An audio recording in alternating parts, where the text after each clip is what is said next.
Showcase. A stage to display one's talents. From the unforgettable moments. Mankind has achieved his dream! This is home. On the biggest stage. The boyhood dream! What did we just see?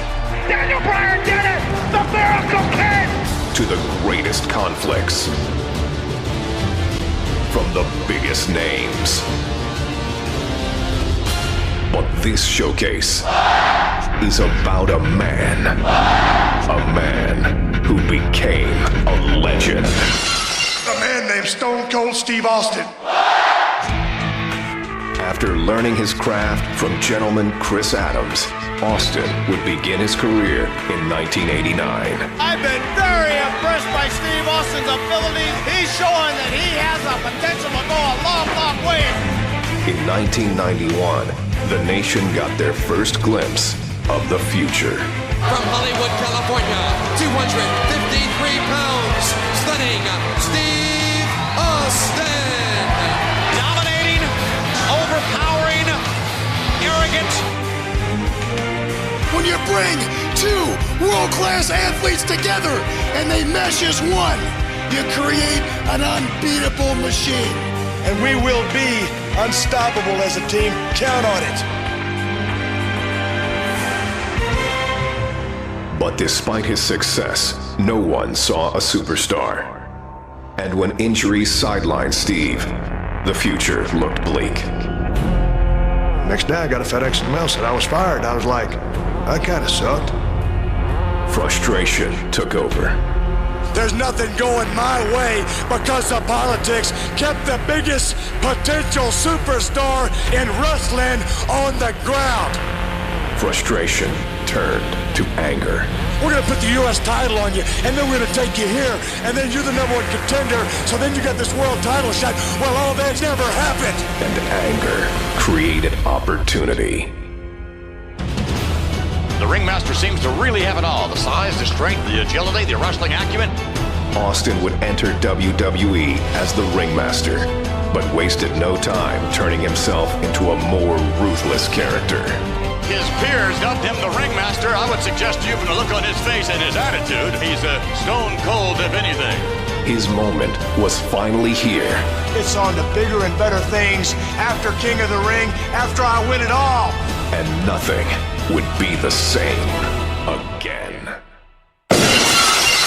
And now, introducing the hottest new tag team in podcasting, George Feast, Johnny Clash, the Game Marks!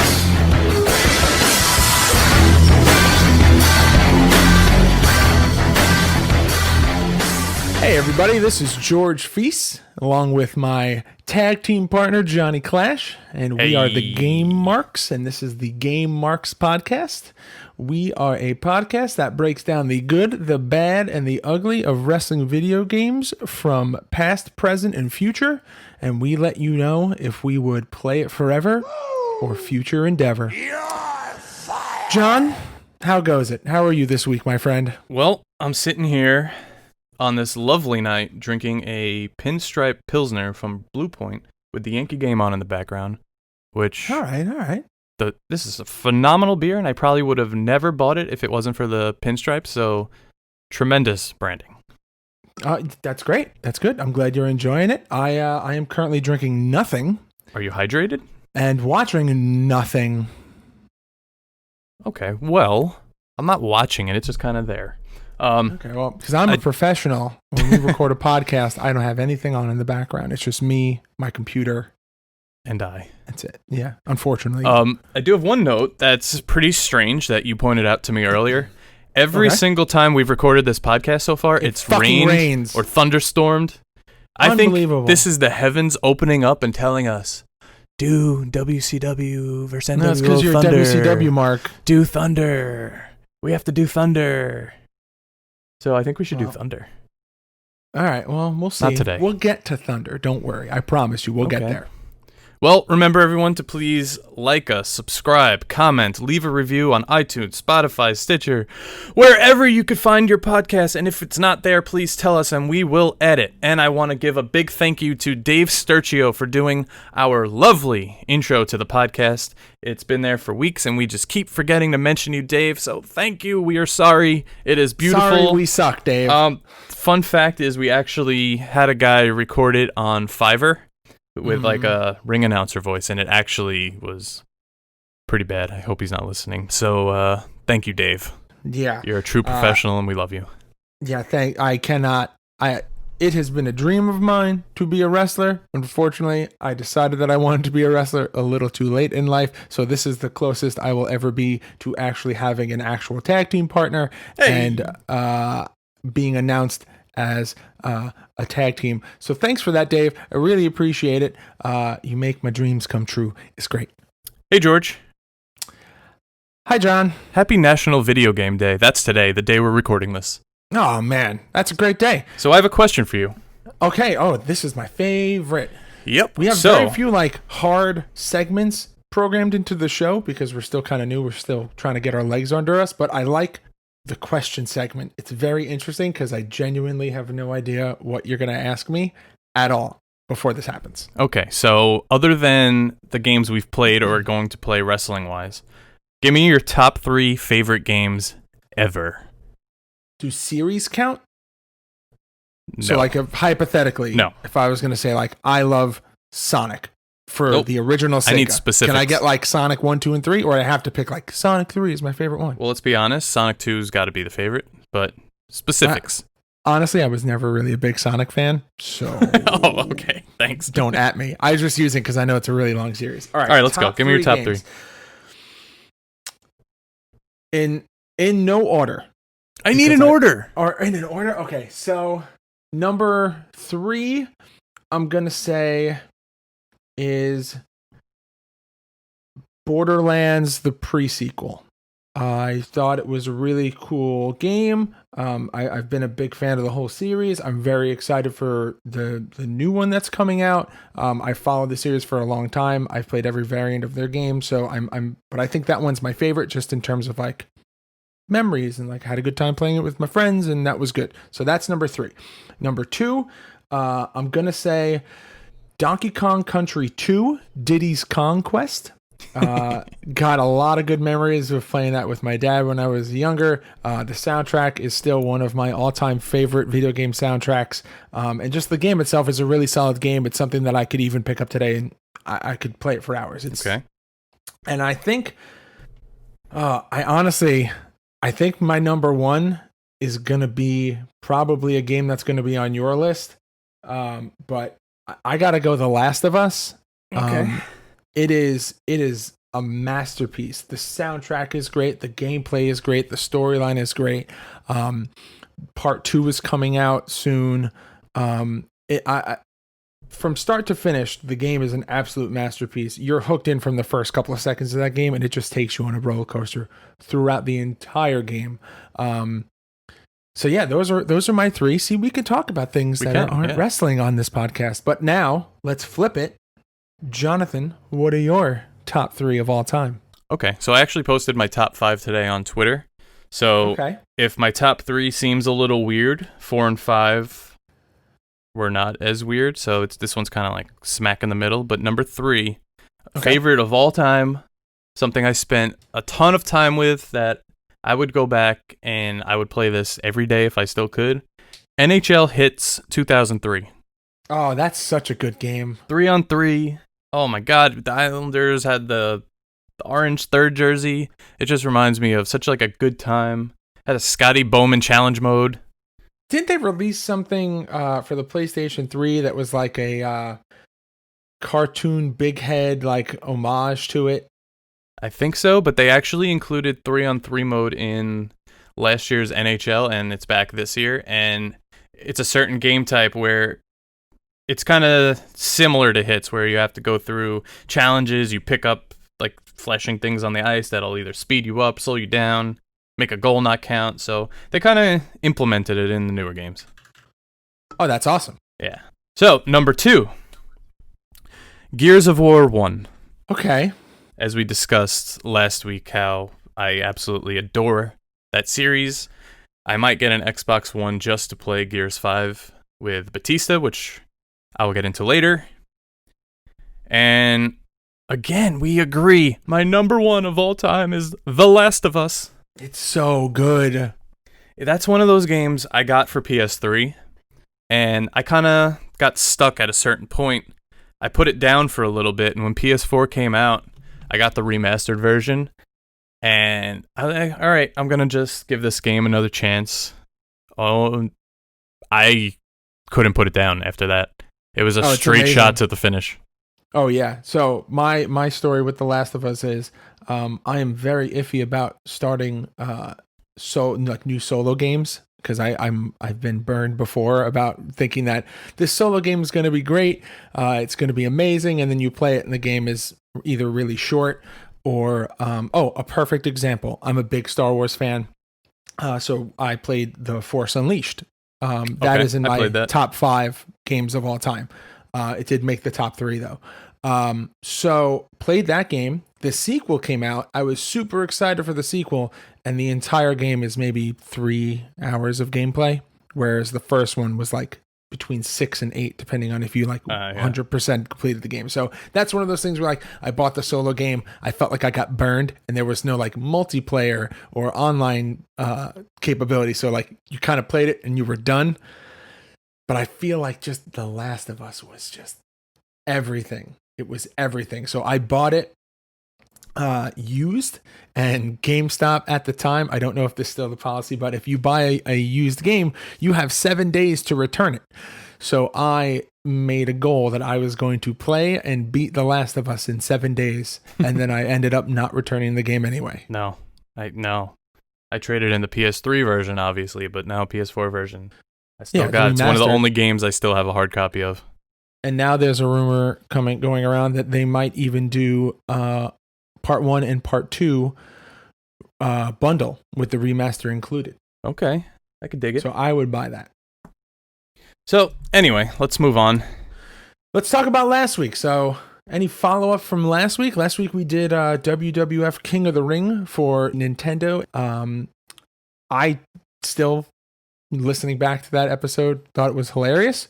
Yes. I apologize for the audio quality. It wasn't great. Why, George? Little peek behind the curtain. I accidentally left my windows open because where I record, we'll say it's hot as hell. And yeah, I left my windows open, and you heard crickets in the background the whole time. So Clash tried to fix the audio, and it made things a little wonky. So this week, windows are closed, doors are closed, and the only thing that I can't control are my 2 puppies, and if it starts to thunder and lightning. So hopefully none of those things go crazy. Puppies! All right, King, take it easy. I think it's funny, though, because you started the episode saying, oh, Clash, your new microphone is so smooth and buttery. And we were like, yeah, this is going to be great. Ruined it. We finally took a step forward in the podcast. And then I'm editing it, and I'm like, just sounds like nighttime. Yeah, if there was a Botchamania for podcast, I'd be front and center. It's all right.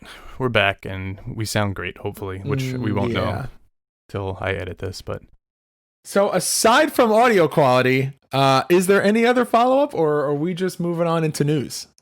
I enjoyed watching back the game between us, Macho Man and Hulk Hogan. Oh yeah, but that's the other thing we have to talk about. Leads me into, we have a brand new YouTube channel where we're gonna try our best, not every time, but most of the time, we're gonna show you our Clash at the Feast matches if we can. This week we recorded not 1, not 2, but 3. We did a 2 out of 3 falls, which we will get to later. And, oh man! Should we upload it in 1, or should we upload it in 3 parts? What do you think? I think we should upload it on the YouTube is one part, but maybe we do highlights from the match on social media. Just get the appetite going. Maybe it was people fun. Want to. That way they know what they're getting into. So make sure that you go to youtube.com and you search Game Marks Pod. You will know it is us because of the beautiful luchador gaming mask and the crickets chirping. and the crickets chirping and the Clash of the Feast logo. So in other news, 2K is getting closer to release. Man. We got more entrances. We got Kevin Owens and we got Aleister Black, which that Aleister is just a beautiful game model. The way he walks down the ring, it looks like him. The whole presentation of the candles and him popping up from the stage. It's great. They nailed it 100%. Where on the other side, Kevin Owens doesn't have that much to his entrance, but you could still tell he got a big upgrade from last year. I saw a side-by-side, and you might not... Like, last year I thought, this game looks great. They took it up another notch. I'm a massive fan of Kevin Owens. I've actually had the opportunity to meet him a couple of times. He's one of the nicest guys, but my one complaint has always been that they've never really been able to capture his physique right. Because, he's not the smallest dude, but he's also not, a Yokozuna game model. And I feel like they've never been able to nail that body model type, and they finally did it. And I feel like it's perfect. He looks like him, walks like him. He does the same little motions as him. And if you are a hardcore fan of Kevin Owens, and you followed him back in his Kevin Steen days, you will absolutely get these mannerisms. It's great. They nailed it. I'm super pumped about it. Yeah, I am actually very excited about this game. Last year I wasn't as excited, but I still got the game and I enjoyed it. I enjoyed the story mode very much, so I know for a fact the story mode's going to carry over and it's going to be awesome. So I have a question. How updated do you think the movesets are going to be? Because do you think that Kevin Owens is going to do pop-up powerbomb, or do you think he's going to be doing the stunner? I feel like that's just a quick swap that even if it's not in the game, it could be with the first update. Yeah, or, you always have the opportunity to do those things yourselves. Yeah, but I'm just curious to see what you thought that they were going to do. It's so hard to tell now. Yeah. Also, the game, they are doing a promotion where, in honor of Roman Reigns, who's on the cover of the game, they're partnering with the Leukemia and Lymphoma Society to #fight blood cancer. So they have a tweet that's pinned to the WWE Games Twitter account, and every retweet for that tweet, 2K will donate $2 to the foundation, which is pretty freaking sweet. It takes a couple of seconds out of your day to go to this page and retweet this, so please make sure that you go and retweet, help people who are fighting blood cancer. This is something very close to me. This has affected members of my family on multiple occasions, so I would very much appreciate if you guys could just take the time and just give that a little retweet. It's mindless. It's something you could do when you wake up. Yeah, you could do it sitting on the train. Sitting on the toilet, As you're getting off of your lunch break, it takes 5 seconds. I also have a family friend who was affected by leukemia as well. So please go to this Twitter page. And Johnny, what's the Twitter URL? It's WWE Games. Okay, so it's twitter.com/WWE Games. It is the pin tweet on the top of that page. Again, it's great cause and takes maybe 2 seconds out of your day. George, before we cover that, this episode is sponsored by SpaceZamboni.com. Space Zamboni is an entertainment and comedy site bringing together the world of gaming, esports, and more. From animations, game reviews, playthroughs, skits, and podcasts, just like this one, Space Zamboni is the new one-stop shop with over 200 users strong. Head over, create a watch list, and stay up to date on your favorite content. All right, now it is time for us to talk about the game that we are going to be playing this week, and that game is WWE 2k16. Ooh. Oh yeah, so this game has Stone Cold on the cover, and it was released October 27th, 2015 for the PlayStation 3, the PlayStation 4, the Xbox 360, the Xbox One, and on Microsoft Windows, but it was released the next year in March. I bet you had this on Microsoft Windows. I actually originally owned this for the PlayStation 4. And then for the podcast, I got it on Steam. So today we played the game on Steam, but originally, probably like my tag team partner, Mr. Clash, I own this for PlayStation. Yes. So this game, like I said, was released October 27th, 2015, developed by Ukes, published by 2K Sports. And yeah, this game, you knew when they got to this year, ending with 16, there was really only one person that they could have done this with. It had to be Mr. 316 himself, Stone Cold Steve Austin. Yes. And I think a lot of people were turned off to start with this game. You know, they put a veteran on the cover. 2015, 2K15 was not the best game. It was half the size of the roster. A lot of stuff was cut. So this game didn't have much buzz going in, but if you look on our Instagram, our Facebook, our Twitter, we showed one of the commercials. I feel like the promotion for this game really took it up another notch. We had which we'll get into all of that later. So, Jonathan, my tag team partner, I think it is time for us to start the hashtag deep dive. But before we get into the hashtag deep dive, the deep dive is brought to you by Cap TV.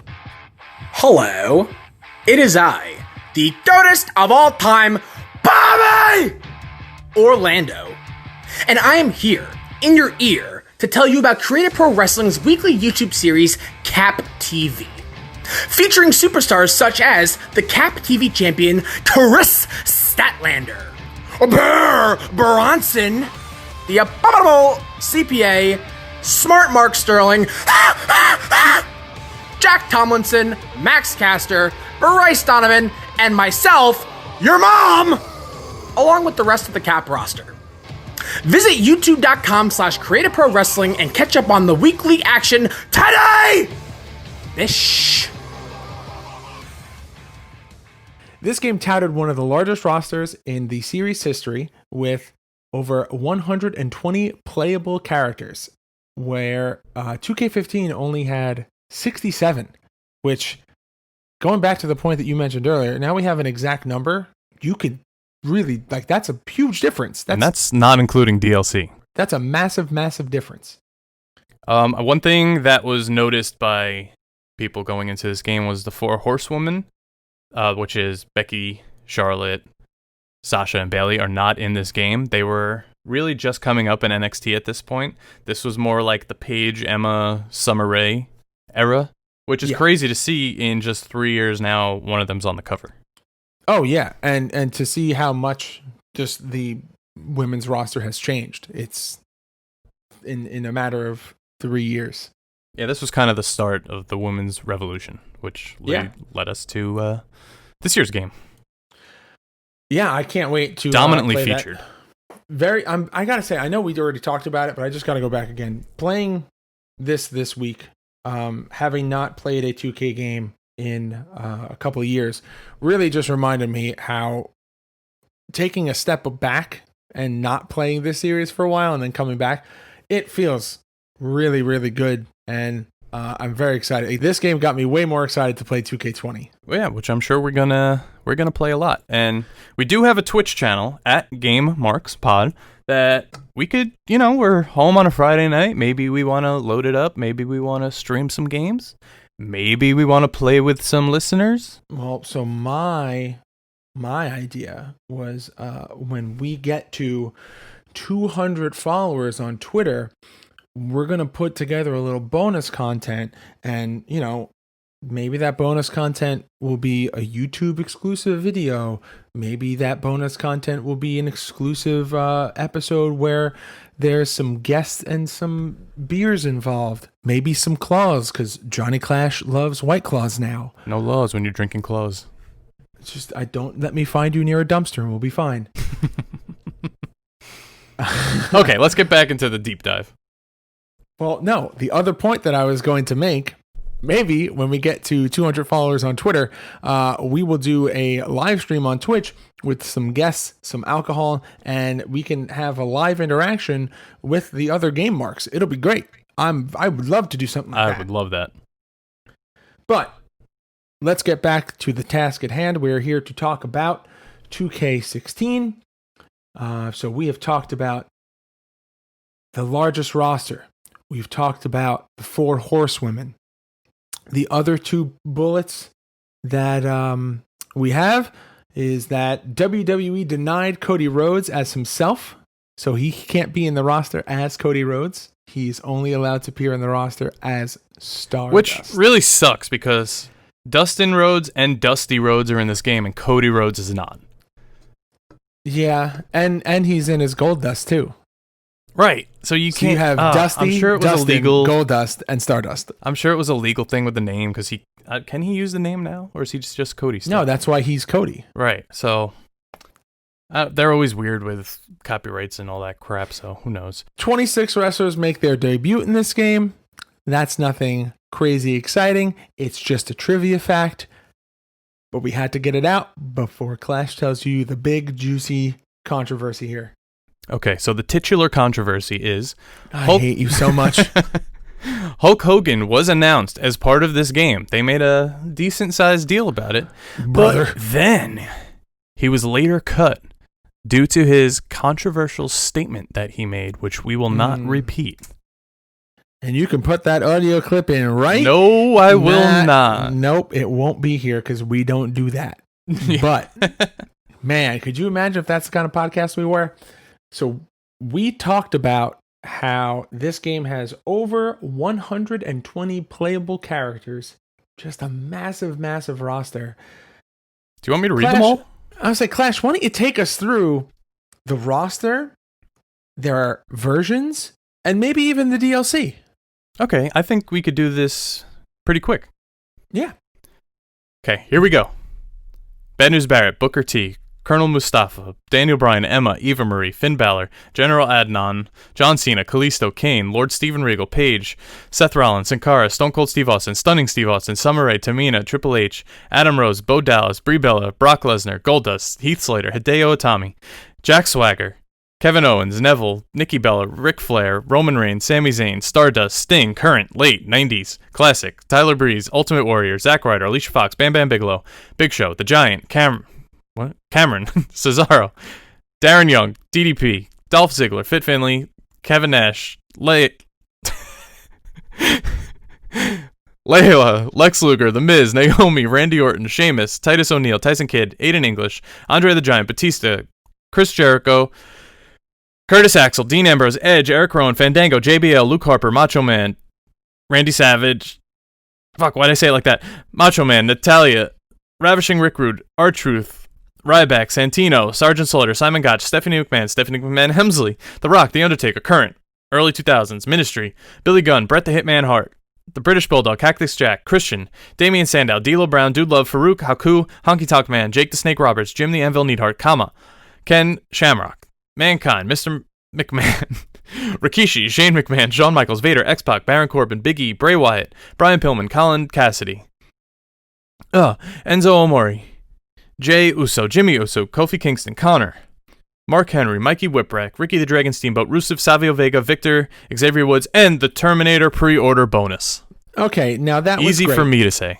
Yeah, now do me a favor, just because you did such a good job on that last one, can you do me a favor and just read the DLC content? Okay, so the season pass included a Legends pack, which is Big Boss Man, Dusty Rhodes, Lita, Mr. Perfect, Roddy Piper, Trish Stratus, and 2015 Showcase mode, which included Randy Savage vs. Jake Roberts, Rikishi vs. The Rock, Alundra Blaze vs. Paige, Tazumi Fujinami vs. Ric Flair, The Bushwhackers vs. The Natural Disasters, The Outsiders vs. Harlem Heat, Ricky Steamboat, and Dusty Rhodes vs. The Enforcers. Wow. That was a mouthful. It was very, very hard and titular task. I gotta say I'm proud of you. There was not a lot of hiccups. I thought there were gonna be way more hiccups. I'm sweating. Yeah, that was good. That was good. Anyway, so your announcers for this game, you had JBL, Michael Cole, Jerry the King Lawler, and Jim Ross was featured in the Stone Cold Showcase. That's right. PS3 and yeah, it was awesome. Playing through the showcase, oh, so good. So in the PS3 and 360 versions, your commentators are only Michael Cole and Jerry Lawler. When you leave the ring, there's no JBL. There's no JBL in commentary. You still get Jim Ross in showcase mode, but in terms of regular match calling, you only get Michael Cole and Jerry the King Lawler. Shucks. Yeah. Hate to see it. So, the last few games had a feature called Showcase Mode. I was a big fan of this. It kind of takes you through a career highlight. Why don't you tell us about the Showcase Mode in this game? Okay, to start, I wasn't a big fan of this because I like a story I've never seen before. So for all these Showcase modes, it's kind of like, okay, we know what's going to happen. There's a lot of cutscenes, get to this point of the match, point A, then point B happens. So I think that was kind of a turn off for me on this Showcase mode. I would prefer a nice storyline. But anyway, this took us through the career of Stone Cold Steve Austin, which it involves pretty much from the start. They put in every incarnation of Steve Austin all the way to the end. Including the ECW promos, which was really cool. Yeah. They really spared no expense making the Showcase mode a showcase. Oh, yeah. And they really did a good job making you relive those classic and highlighted stories from his career. One of the first opening matches, aside from, I think the first match that you open up with is him versus Jake the Snake at King of the Ring, which obviously sets the pace for his entire career after that. And then I'm pretty sure the next match after that is him starting his feud with Bret Hart, which, opens with that classic promo. If you put the letter S in front of Hitman, you got my exact feelings of Bret Hart, which I always thought that is the best. So cool. It was pushing the envelope before they really crossed over into, him giving everybody the bird and beers being drank in the ring and puppies and all this other stuff. So that was really, really kind of, slipping in like a sly little joke there, that I didn't get as a kid. And then way later on rewatching it, I was like, wow, that's clever as hell. Yep. And, the stuff with Jake the Snake at King of the Ring, the birth of 316 and all that. Oh, yeah. And there was actually, as I mentioned earlier, a 2015 Hall of Fame showcase mode, which involved all of the matches I listed before from the 2015 Hall of Fame entrance. Yeah, those were really, really interesting as well, especially being that I was not a massive WCW fan until much later, so I missed a lot of the featured showcase matches and rivalries. So to be able to go back and see a bunch of WCW footage of everybody reliving those, or everybody having those matches, was really cool. I've always been a big fan of that, just because I don't know why I was that person that used to Google those or YouTube those videos of like top 10 Royal Rumble returns, and then I would just watch the montage of all the Royal Rumble returns, and then I still watch that. Oh, I love those. I still do that. Oh, it's like playing next. Great. I'm like, oh yeah, let's just keep going. Yeah, it's like, oh, what's next? Oh, top 10 Hell in the Cell moments. Yeah, I'll watch that too.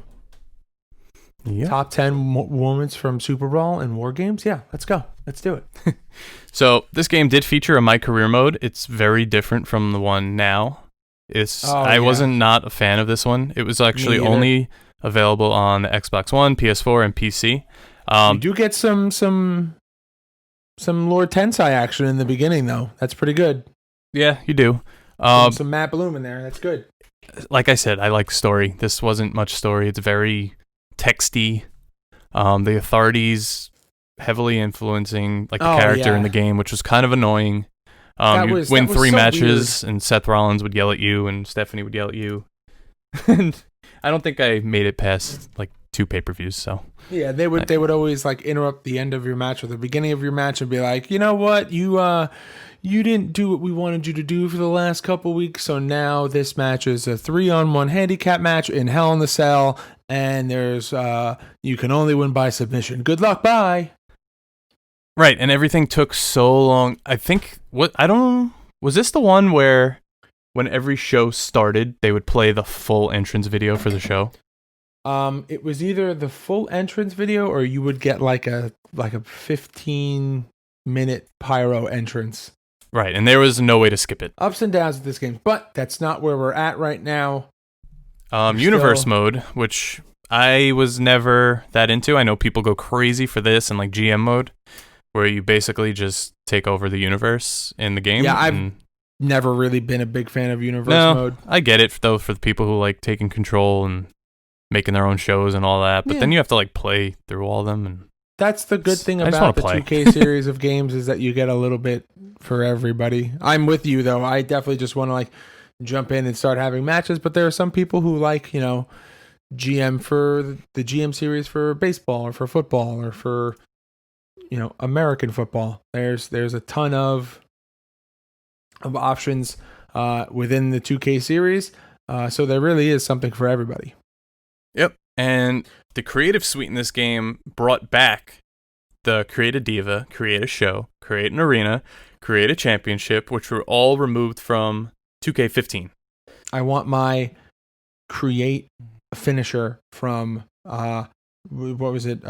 Know Your Role or Here Comes the Pain. That went on for a while. I want that. You do like 6 flips and end with like a stunner. That and the create a taunt, those were so good. Yeah, sure, George. I like them. Also, major complaint that I had with this series, and I still think it is even a complaint that I have currently with the 2K series, is it was either in the early editions of the 2K series, or maybe I'm thinking back to the SmackDown vs. Raw series, you used to be able to use music that you had stored on your PlayStation or Xbox as your custom music, and I was obsessed with it. I love doing that because any created superstars that you either downloaded from the network or you made yourself, you could go, and if you were like me and you had every WWE or WWF the music CD, you could then load them on there. I used to make my own. Well, all right, aren't you so talented? I used to download them from Napster and load them up, and everyone would have custom music. FBI's coming after you now. You admitted to downloading things on Napster. Yeah, maybe LimeWire. I don't know. One of those. Were you a Kazaa guy? Yes. Whatever worked. Yeah. But yeah, so I was really big into that. So to have that been removed, that kind of was a letdown. And I still think that it's a feature that is requested by so many people, especially in the creator wrestler communities, which are massive. eFeds have now transitioned into this massive create a wrestler suite online where people have very weird. But you know what? It's a logical step, I guess, because you have such a massive creative suite within these games now, and you can share your wrestlers online, and you can take all these downloaded and created superstars, put them into universe mode, and now you have your whole own federation. It's like the same thing that people used to do with wrestling figures. You took your figure fed, you took your online e-fed, now you've combined them both, and now you have a video game which you can literally make any federation that you want. Right. But no music. I want that. So other new features in this game, they added hair dye for your character's hair. Well, I guess you need that because Seth Rollins. I guess, and Jeff Hardy. He wasn't in this game, but you could create him. Not in this game. Yeah. The material of the clothing, which they didn't get right. No, some of them just look the same. A matte piece of apparel should be matte. It shouldn't be super reflective of light, which is what it is. They added new face import tools, which is one of the greatest features of this game, where you could import your face and you look like any face from any superstar online. But I can never get it right, and I always just look stupid. Yeah, we'll go with the fact that you couldn't import your face and it looks stupid, not that your face is actually stupid. Well, teach their own. My face might just be stupid. They added rest holds to regain your stamina, which when we played, it kind of didn't make sense where it was in the match. Yeah, well, because I just randomly hit you with a with a rest hold. A set amount of reversals per match. I turned it off, so we didn't even play with that. Okay, so I'm just bad. Yeah. Well, okay, so I'm just bad. How it is normally is that it breaks up into two things. So the features are, in the SmackDown vs. Raw series, you were able to have unlimited reversals, it just ate away at your stamina. And in the 2K series, they implemented a new thing to give a more authentic feel to the matches. You could only have a storage of 4 reversals at a time. And then every time you used it, you lost a tick. And then over the course of the match, you would slowly regain them. But if you turn off that 4 limit reversal, it just goes back to the original eats away at your stamina mode, which I always thought was better because it made playing with friends, and that's predominantly how I used to play these games, it made playing with friends more chaotic and fun and hectic. And we had it in one of our matches where we were going for a body slam and we reversed it 3 or 4 times on each other, and we're like, hey, this is the match until we break it. And it was like, how long can we keep this chain going? Right. And they removed the load screens between entrances, which is beautiful. And they just would like either cut to the crowd or they were cut to the announce table. As long as there's no load pan. Screen. Yeah, it was cool. You could run in on the entrance to attack, which you did every single fucking time. You should have picked player 2. Pins and submission. I like this one. Pins and submissions changed to make the game more fair. George, did any of the pins you laid on me seem fair at all? So we're gonna go and we're gonna talk about the submission mechanic first. So the submission mechanic, how it works is there is a circle.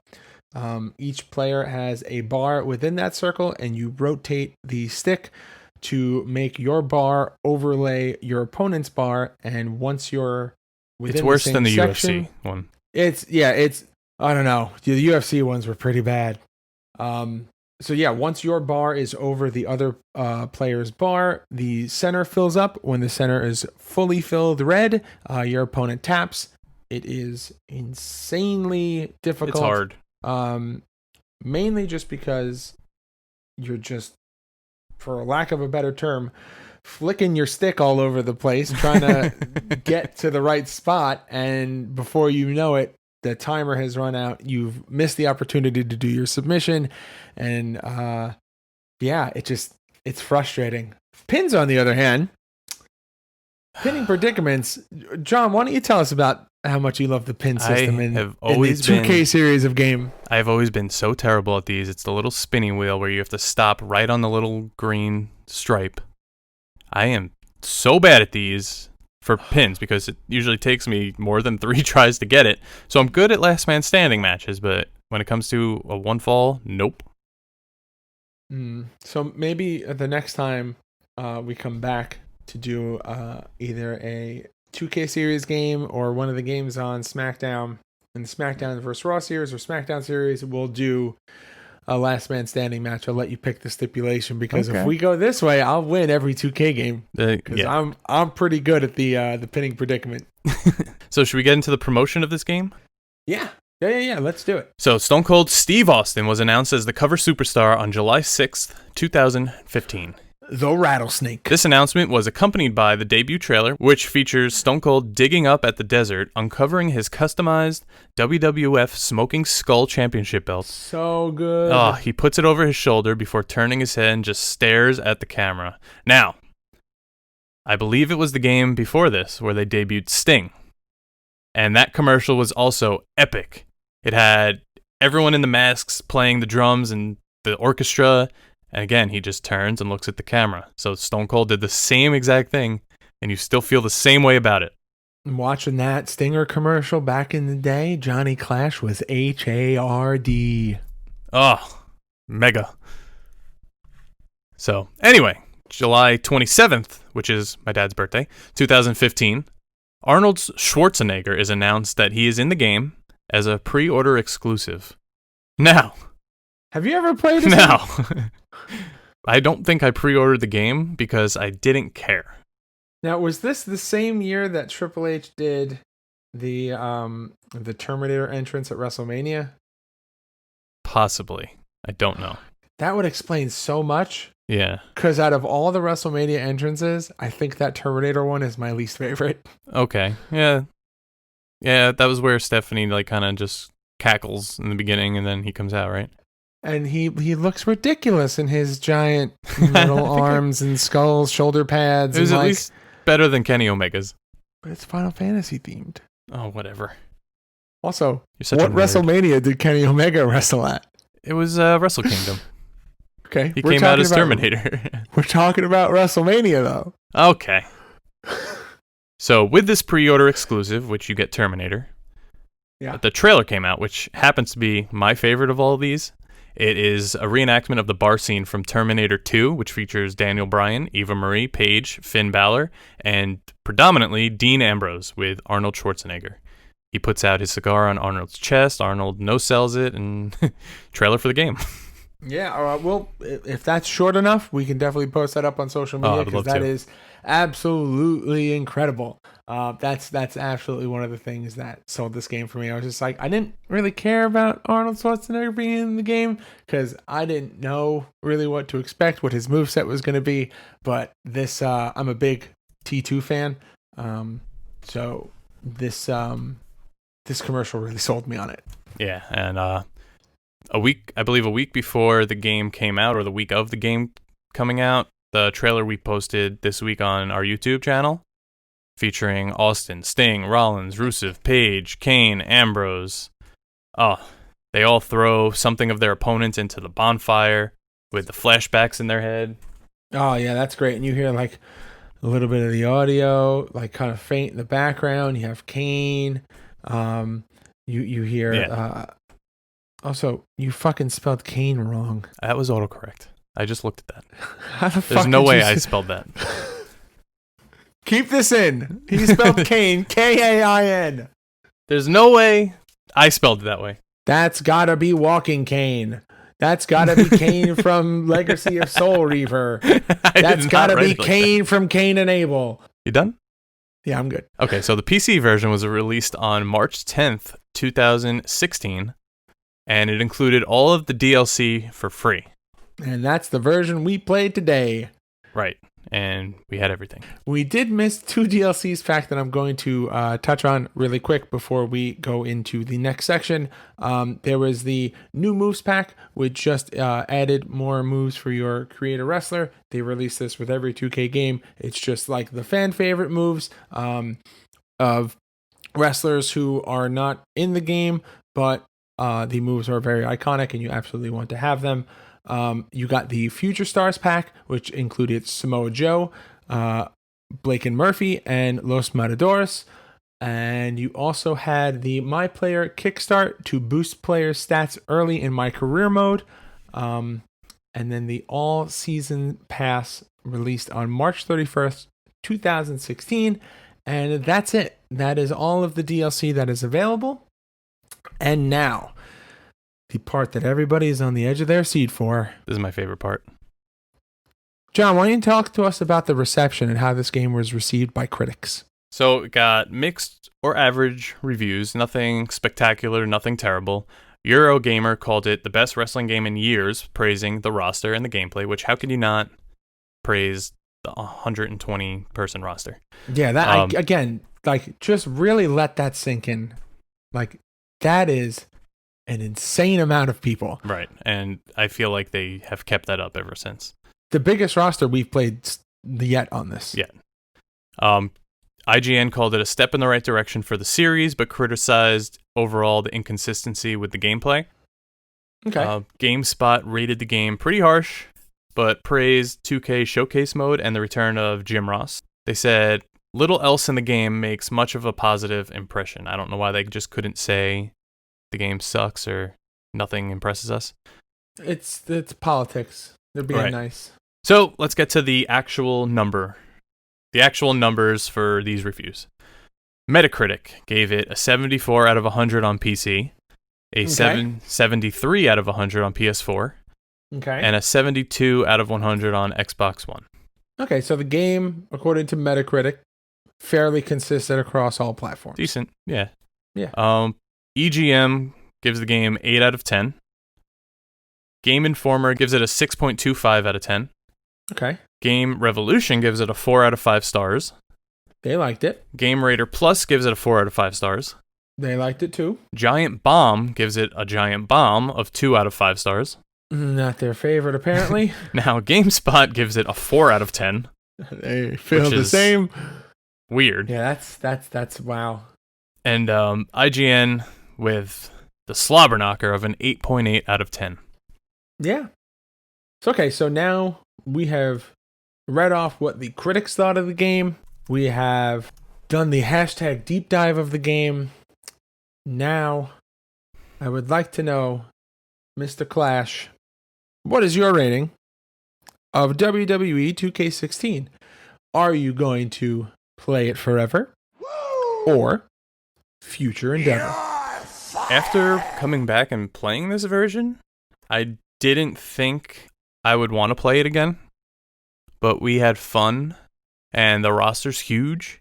We were listing off the 90s or WCW roster members in general, and it's huge. So, surprisingly, I'm going to say play it forever. Okay. Wow. That's great. And you? Okay, so 2K16 features the Stone Cold Showcase mode. I grew up during the Attitude Era. Obviously, Stone Cold's one of my favorite wrestlers of all time. I loved the throwback of going through and reliving those iconic moments of both him and the members of the 2015 Hall of Fame. Creative Suite was great. I'm kind of torn. I gotta be honest with you, because for the showcase mode, I want to play it forever because I love these nostalgic throwbacks. Well, and that counts. I almost how you get now in the newer titles where you have a showcase mode and the Towers or Road to Glory mode.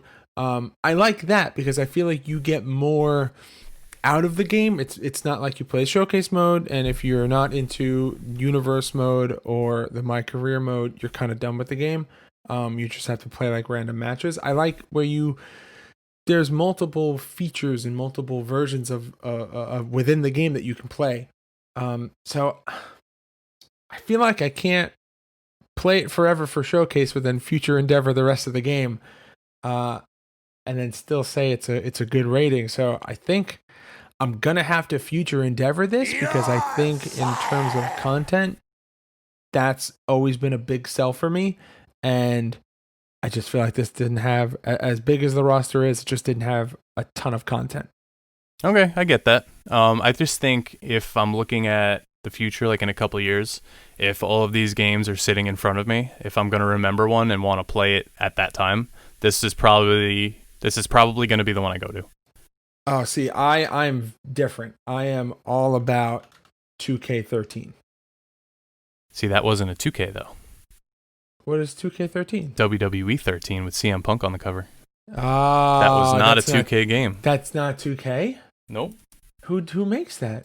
That is a Ukes and THQ. Yep. It's the last THQ. So they did the SmackDown vs. Raw for a while. Then they did WWE 12 and then WWE 13. Those were the only ones of the series.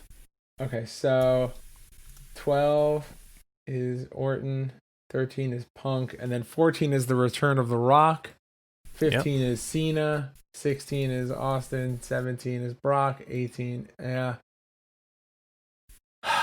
You know, I gotta say, I think I might agree with you. I think if I see all the 2K games that have been released in a pile, I'm either picking up 14 or I'm picking up 16. I'm either going for The Rock on the cover or I'm going for... Are you changing your answer? Yeah. What? This is our first change. We're doing the flip flop, hashtag flip flop. Swerve. Yeah, swerve, bro. Smart dusty finish. Yeah. All right. So I'm gonna change it after having some conversations, doing a little research behind the scenes. Given the entire 2K series of games, if I'm not picking up 14, I am absolutely gonna pick up 16. There are some gripes that I have with the game, but thinking back now, you can have complaints about every single game that came out. There's plus and minuses to both, and it's give and take. So, changing my answer from future endeavor to play it forever. All right, I like it. Now, the moment I've been dreading this whole episode. It is time to go over the most complicated Clash at the Feast. The most drawn out. Oh, man. So we posted a poll on Twitter, and we said we are doing an Elimination Chamber match. We announced that last week.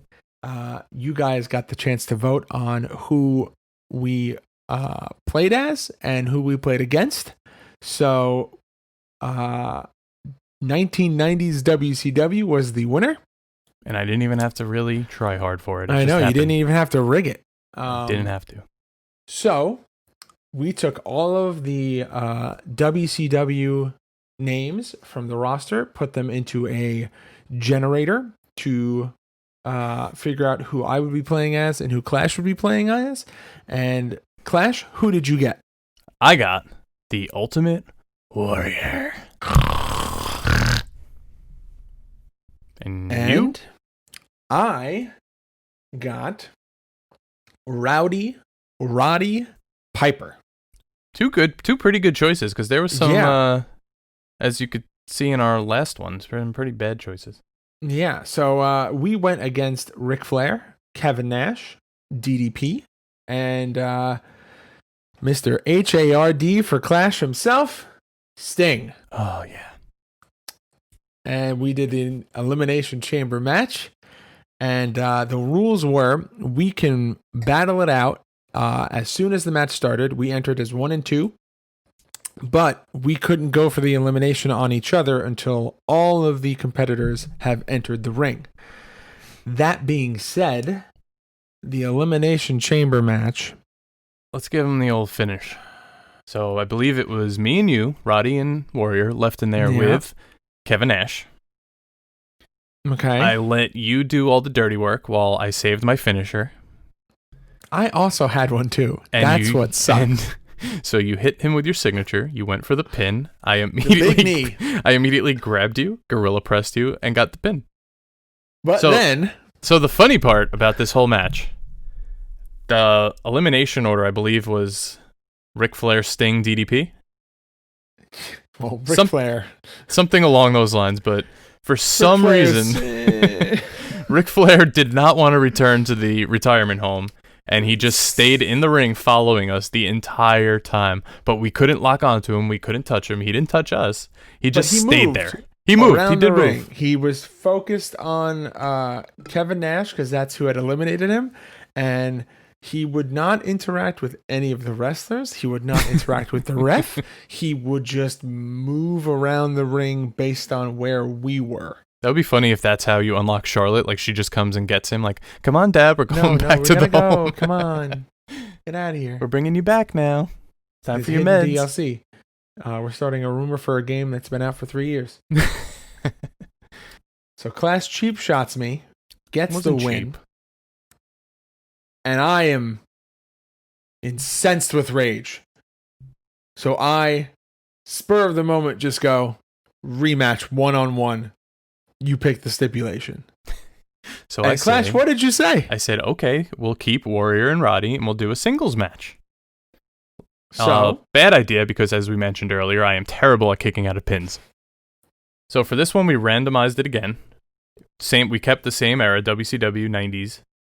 And you drew Kurt Hennig, and I drew Haku. And who won that one? You won that one.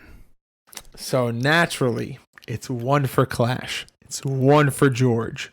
You gotta go to the final match for all the postal packing peanuts.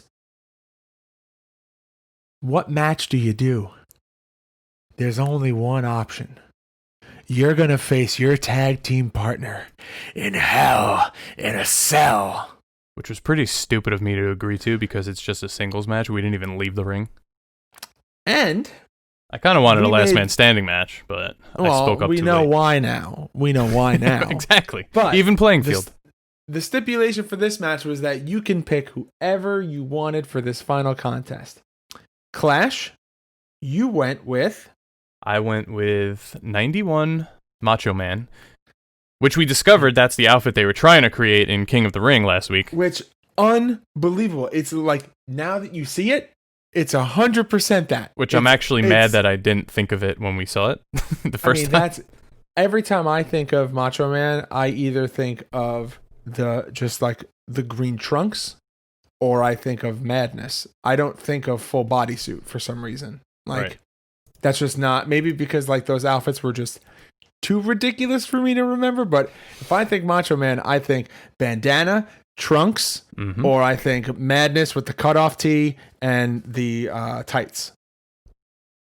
Yeah, but I'm glad we put an end to that one. Yeah, the mystery has been solved as to what outfit they were going for. So I chose Macho Man. Who did you choose? I picked the bad guy, Scott Hall. So we did Scott Hall versus Macho Man in Hell in a Cell at the one and only Clash at the Feast Arena in beautiful Orlando, Florida. And after a grueling match, Macho Man was hit with the outsider's edge, covered for the 1, 2, 3. I should have never agreed to go past and your best out of 3 series in 2K16 winner is Mr. Anything is Feasible himself, George Feast. So I have taken the lead. So it's 3-2. It is 3-2. Oh, man. So now that I'm thinking about this, you know what we should have done? We should have made this next week's episode, because it would have been the 6th episode, and 2K16, we could have done a little, weaving and winding with the name. But next week, we have something so incredibly awesome planned. We have our very first guest of the show, soon to be family member of the show. We have a one-on-one, because there's going to be 3 people, interview with the one, the only, the galaxy's greatest alien, Chris Statlander. A good friend of mine, has done work for video games in the past, so I'm looking for that insight to stuff we've always wanted to know. I am excited. You're excited. Bobby talks about her in the promo. That's true.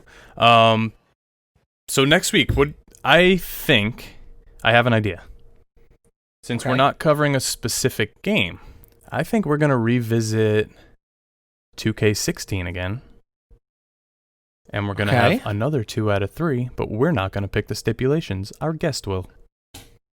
Oh. Wow. Do you accept? Is she picking 3 matches, or just it's 1 match for round 2? I think we should do a best of 3 again. Okay. Now, and pick who we are and pick the matches. If you win, that doesn't remove no. my this will be one take. This is number just 6. Your opportunity to attempt to rebuttal. Right. Okay, now you better not be using your pull here with your friend from Creator Pro to make sure that every match is a last man standing match, because that won't fly. So I should delete this text? Okay, sorry. I knew it. See? See? You heard it here first, ladies and gentlemen. Johnny Clash cannot be trusted. Well, Stone Cold, don't trust anybody. All right, so Clash, we have talked about WWE 2K16. We have done our hashtag deep dive. We've gone through the reviews. We've gone through the roster. We've gone through all the features of the game. You read literally like 130 names. We talked about what we're doing next week on the pod. Our very amazing, very exclusive interview with the one, the only Chris Statlander. What is next? What's left to do? How do we wrap this up? Next, you are going to your Twitter machine, your Facebook, your Instagram, your YouTube, your Twitch. You are going to go at GameMarksPod. That's GameMarkspod. You are going to follow us everywhere possible. You are going to like, subscribe. You're going to leave a review. You're going to give us 5 stars on iTunes, Spotify, Stitcher, Castbox. Everywhere possible. I'm sure I'm forgetting some. If Just look at wherever you listen to podcasts, Podbean. It's going to be there. And if it's not, you let us know and we will add it.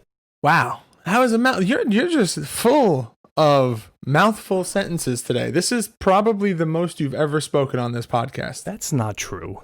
No, it's not. But Clash is right. This is a podcast that is a labor of love. This is not a plug for plug's sake. This is a plug because we want to help this podcast grow and become something greater than we ever thought possible. We want to make this podcast for you guys because we know that we're not the only ones that love wrestling video games. We know that there is a massive, massive community already established that we've been a part of for many, many years. We just want to be part of the content creation. We want to have a new vessel. There's not that many wrestling video game podcasts out there as it is, and even fewer that are dedicated strictly to wrestling. So we're hoping to fill a niche market, and we're hoping that you guys come and you listen and you give us feedback and you let us know what you like, what you didn't like. There's already a bunch of people that we have interactions with on Instagram and Twitter every single week. It's great. We love you guys. Thank you so much for being a part of this amazing community that we're establishing. And just make sure that you like and subscribe and leave a review. And don't forget, when we hit 200 followers on Twitter, very special bonus episode. Maybe we'll even put that up to a vote. Maybe when we hit 200 followers, we'll let you guys decide what we want. Maybe I like that. Yeah. Maybe you want a drunken Twitch stream. Maybe you want just a bonus episode where maybe we go back and visit one of the titles that we played before with a special guest. Maybe you just want to have us do another exclusive interview.